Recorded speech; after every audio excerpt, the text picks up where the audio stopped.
நான் உங்களுக்கு புத்துணர்ச்சி அளிக்கும் ஒரு சிறு கதையை சொல்கிறேன். ஒரு சிறிய கிராமத்தில் சூரியன் உதிக்கும் போது தினமும் மலரும் ஒரு அழகான தாமரை இருந்தது.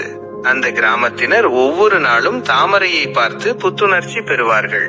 ஒரு நாள் ஒரு செல்வந்தர் கிராமத்திற்கு வந்தார். அவர் அந்த தாமரையின் அழகை கண்டு வியந்து அதை தனது வீட்டிற்கு எடுத்துச் செல்ல விரும்பினார். அவர் கிராம மக்களிடம், நான் உங்களுக்கு பணம் தருகிறேன், இந்த தாமரையை எனக்கு கொடுங்கள் என்றார்.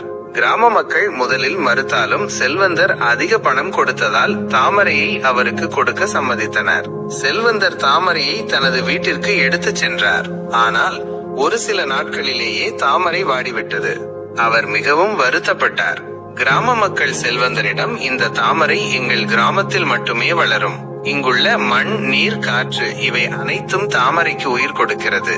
நீங்கள் அதை எங்களிடமிருந்து பிரித்ததால் அது வாடிவிட்டது என்றார்கள். செல்வந்தர் தனது தவறை உணர்ந்தார்.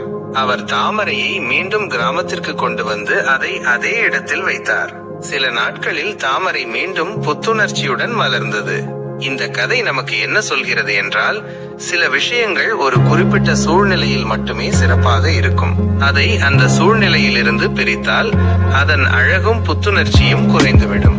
அதேபோல் நம் வாழ்க்கையில் உள்ள மகிழ்ச்சியும் புத்துணர்ச்சியும் சில சமயங்களில் நாம் இருக்கும் சூழலை பொறுத்தே அமையும்.